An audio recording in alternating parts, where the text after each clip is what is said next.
Meditations for Every Day in the Year by Bishop Richard Challoner. August 19th. On mortification of the interior. Consider first that as the business of mortification in general is to reform the whole man and to retrench all that is evil and vicious in us, or that might disqualify us for that union with God by divine love for which he made us and gave us these immortal souls by tying down our hearts and minds to created objects, so that kind of mortification in particular ought to be most diligently exercised by a Christian that refines, polishes, and reforms our interior, in which we ever carry about with us the image of God, and in which he delights to reside, provided he finds it in a proper condition to receive and entertain him, that is, provided he finds it mortified.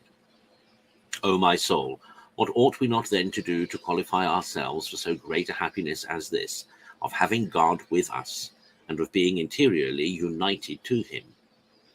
In order to this, thou must observe well all the irregularities which thy inward powers and faculties are liable to, that thou mayest retrench them by mortification, and so purify thy interior. Believe me, this mortification of the interior is an exercise far from difficult, but withal far more necessary for thee, and far more acceptable to God than any corporal austerities whatsoever.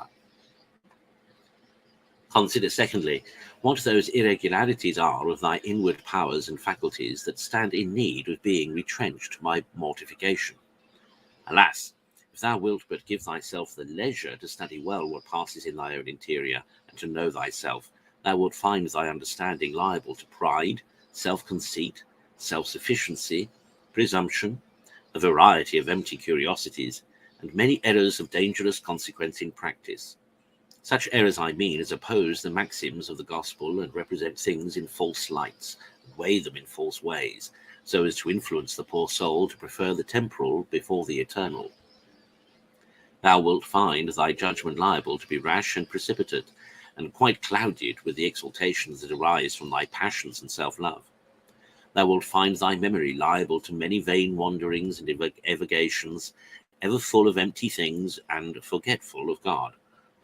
Thou wilt find thy imagination ever dissipated in the pursuit of worldly toys, vain schemes, or sinful objects, and all thy affections, appetites, and desires strangely bent upon evil, and averse to everything that is painful or laborious.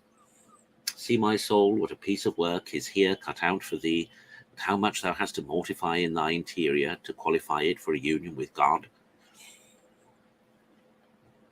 Consider, thirdly, that amongst the powers of the soul, that which most of all stands in need of being mortified is the will, as the will is, or should be, the mistress of the rest, and is obliged to keep them all in order, which she can never do if she herself be disorderly.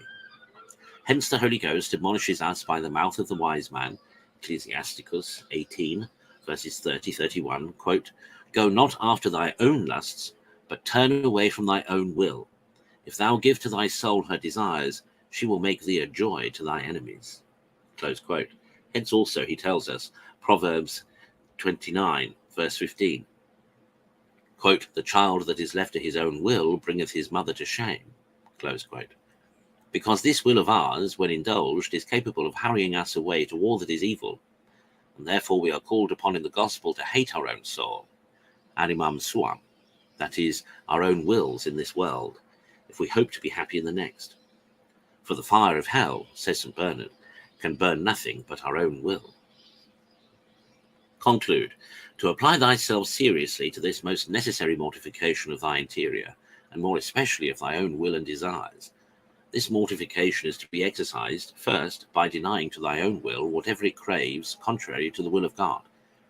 Secondly, by accustoming thyself in things indifferent often to contradict thy own will, and never to do anything merely to gratify thy own inclinations.